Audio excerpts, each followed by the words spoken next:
नमस्कार, मी सुविद्या चॅनलमध्ये तुमचं सगळ्यांचं स्वागत करते. तर मी आज एकदम हटके अशी रेसिपी दाखवणार आहे. ती म्हणजे कुड्याच्या शेंगांचं लोणचं. त्याच्यासाठी मी हा तुमका कुड्याचं झाड दाखवते.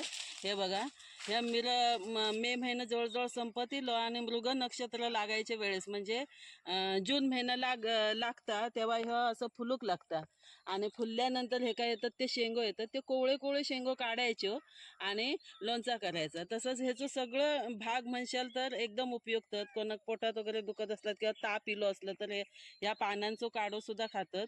आणि खास म्हणजे ही भाजी कडवट आणि तुरट असल्यामुळे ही डायबिटीसवाली लोक, डायबिटीस ज्यांका हा, शुगरचा ज्यांका त्रास हा, त्यांनी आवर्जून भाजी खावी असं माझं तर मत आहे. तर मी तुमका आज भाजी तर सगळीच जण खातात, पण मी ह्यांचा टिकाऊ असा लोणचा दाखवणार आहे, जेणेकरून आपल्या कधी नाही कधी मधी गोड आपण खाल्ला की लगेच तर आपलं लोणचं, इतर लोणचा खाऊन आपल्याला त्रास होता, पण ह्या लोणचा खाल्ल्यामुळे आपल्या आयुर्वेदाचे फायदेच मिळणार आहेत. म्हणून ह्या लोणचा मी आज तुमका करून दाखवणार आहे. तर अशी फुलं आहेत. ह्या झाडावर शेंगा नाही आहेत, पण मी शेंगा हाणलेली आहेत, तर मी तुमका दाखवीन. पहिल्यांदी लोणच्याची पूर्वतयारी म्हणजे आपल्या लोणच्यात लागणारा जर तेल हा तर तापून उकळून घ्यायचं, चांगलं उकळी काढायची, नाहीतर लोणच्यात सुद्धा तेलाचा हिरवट असो वास येतात. म्हणून त्याची हिरवटपणा मोडूसाठी ते काय एक उकळी काढायची आणि मग तर पूर्ण थंड करून घ्यायचा. म्हणून लोणचा पहिल्यांदी करताना आधी आपण तेल तापून घ्यायचं. असं बस झाला. आपल्याक लोणचा थोडाच घालूचा म्हणून थोडा तेल घेतलंय. आपल्या उकळी इलेली आहे. आता ह्या उकळीवर आपण तेल थंड करत ठेवायचं. हे चांगले तर कोवळे कोवळे शेंगो घेतलेले आहेत, हे बघा. आणि ते आता असं डिंक असतं ते का, हे चांगले कोवळे असे शेंगो घेतलेले आहेत कुड्याचे. आता मी ते स्वच्छ धुवून घेते.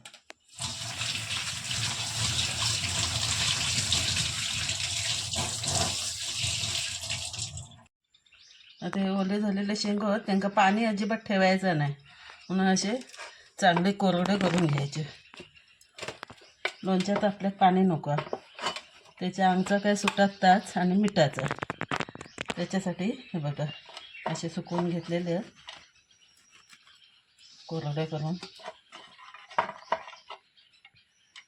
हे बघा अगदी सुके झालेले आहेत. आता पाणी अजिबात राहिलेलं नाही.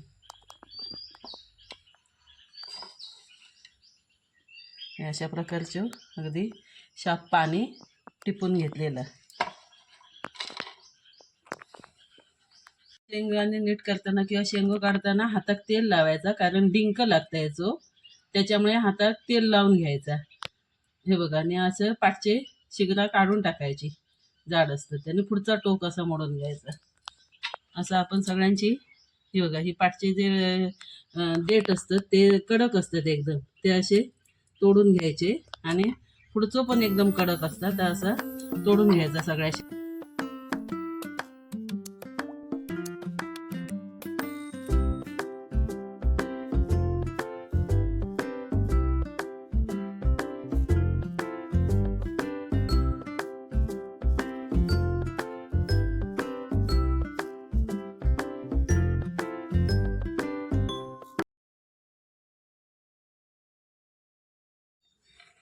आता आपण शेंगा असे घेतलेले आहेत, त्याची अशी जोडी करायची. पाठचा पुढचा टोक आपण काढून घेतलेला, सर्वसाधारण एवढे एवढे असे तुकडे करायचे, 1-1 इंचाचे. जास्त मोठे नाही, जास्त लहान पण नाही. सहज आपल्या तोंडात एका वेळेस एक घालता येईल असं. हे बघा,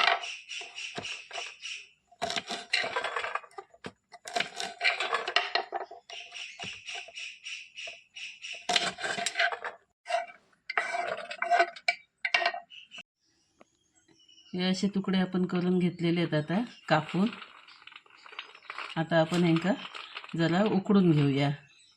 मग आता आपण पाणी ठेवलेलं तापत, त्याच्यात थोडं घालूया मीठ.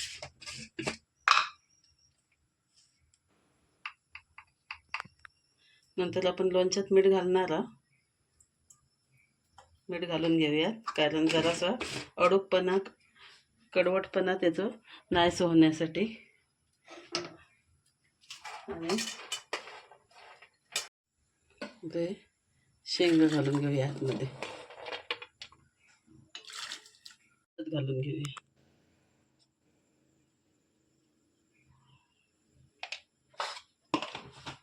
अशी हलवून घेऊया. आता चांगली उकळून देत. आपल्या जास्त नरम करूची नाही हा, पण त्याचा कडवटपणा जाऊसाठी त्याला वाफ लावची आहे, चांगले उकाळे काढूचे.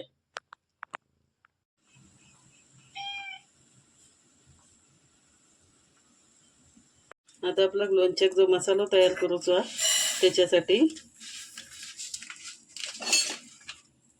मोहरी, मेथी थोडीच टाकूया, कारण ते कडू असतं. अधिक कडू होत नको, पण मेथी टाकूचीच लागतं लोणच्या, म्हणून नाहीतर तो वास एक वेगळ्या प्रकारचा येत नाही. आणि चांगला असं भाजून घेऊया. भाजायची, जास्त काळी करायची नाही, नाहीतर मसाला काळा होता.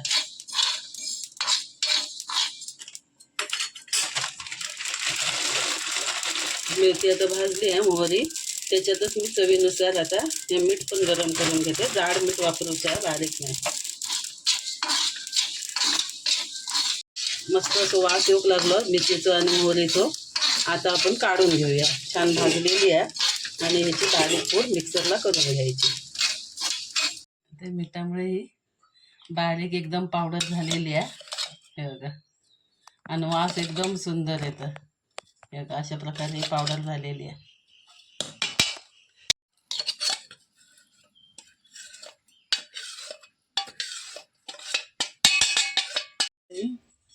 उकळून झाले, आता आपण गाळून घ्यायची.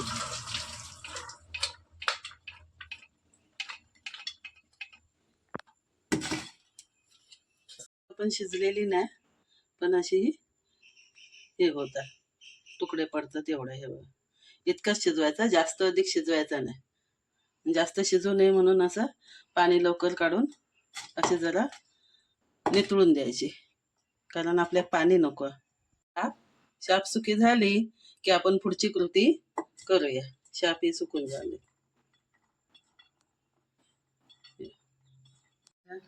हे झालेली आहे, असे पूर्ण पाणी गेलं आतमधला. आता थोडी टाकूया हळद. मगाशी आपण उकडताना टाकलेलीच आहे, थोडीशी आता हळद टाकूया. आता मसाल्याचा लोणच्याचा मसाला तयार केलेला होता मगाशी, मिरम, मोहरी, मेथीचा, तो आपण घालून घेऊया. आता खास लोणचे मसाल्याचाच मसाला आहे, म्हणजे चिली पावडर, ती घालूया. महत्वाचं म्हणजे हिंग.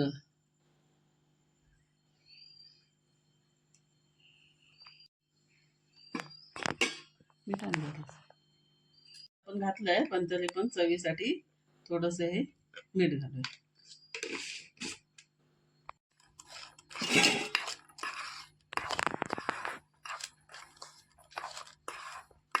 सगळ्यात महत्त्वाचं म्हणजे आपल्याला ह्याच्यावर आता लिंबू पिळतात. तुमच्या लिंबू पिळतात किंवा व्हिनेगर घालतात. व्हिनेगर घातल्यामुळे काय होतं, लोणचं टिकून राहतं आणि आंबटपणाही चांगला येतो. म्हणून मी ह्याच्यात लिंबू न पिळता 2 चमचे व्हिनेगर घालणार आहे. व्हिनेगर घातल्यामुळे लोणचं टिकून राहतं. कोणतंही लोणचं असून दे, ते टिकून राहतं. आणि जर नसलंच व्हिनेगर तर तुम्ही लिंबू पिळा.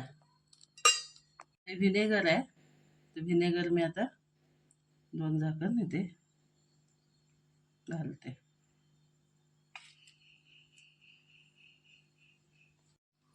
सगळं एकत्र करून घेऊया एकजीव. एकदम वास मस्त येत आहे ना, खूप सुंदर असा वास येत आहे. आता ह्याच्यात झालेलं आहे मिक्स. आता ह्याच्यात आपण वरून तेल घालायचं आहे.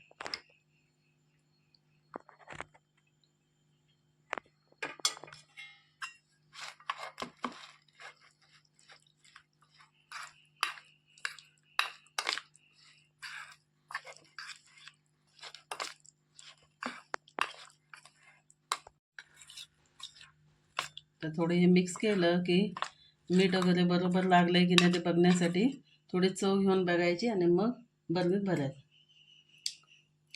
बरोबर आहे, थोडंसं खारट ठेवायचं, नंतर मुरत नाहीत, लागत नाही. आणि अत्यंत चवीचं सुंदर असं हे लोणचं तयार.